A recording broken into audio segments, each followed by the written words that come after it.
Hi, we're in chapters 4, 5, and 6 today of 2 Samuel. This is important because David is going to establish the entire nation of Israel under his kingdom, his kingship in this. He's also going to take the city of Jerusalem from the Jebusites and establish it as his city. And we know that's so important in the rest of the prophecies and all that happens because Jerusalem becomes synonymous with Israel, becomes synonymous with God, becomes synonymous with the Old Testament. So much happens in Jerusalem. And then finally, we have the Ark of the Covenant coming back to Jerusalem. So David's kind of getting everything put in place now as he becomes king.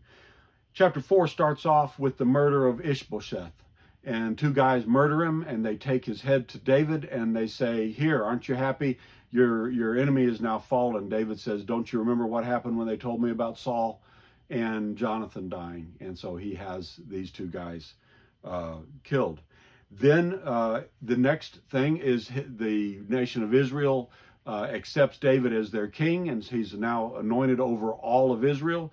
And he goes and he takes the city of the Jebusites, which is what will become the city of Jerusalem.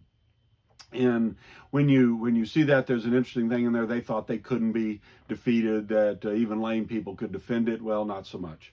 And then David hears that the Philistines are coming after him. The Philistines have heard that he is now over all of Israel. And I guess they want to come and try and see if they can't put him in his place before anything happens. So they come attack him. He asked the Lord if that's okay. The Lord said, "Yep, go around behind. The Lord will take him from the front." David has a great victory. Chapter 6 is a sad chapter. Chapter 6, he's really excited. He's now got Jerusalem. He's made it his capital. He's defeated the Philistines. He's coming to take the Ark of the Covenant and bring it into Jerusalem. And he puts it on a brand new cart. And he gets about halfway there, gets close, and the Ark starts to fall. And Uzzah reaches up and touches it to stabilize it. And Jehovah is upset by that, and he kills Uzzah. David is then upset because the Lord has done this, and he doesn't want to move the ark anymore, so he puts it in a house, and he goes back home. And then he finds out that house that he's put it in, that whole family's been totally blessed by the Lord. So he takes that as kind of a sign that says it must be okay to bring it up, and then he brings it on back up to Jerusalem. I want you to look at verse 13 of chapter 6. There's an interesting thing there. Remember, the ark wasn't supposed to be on that cart. And there's no comment, no mention in here about how David got it there.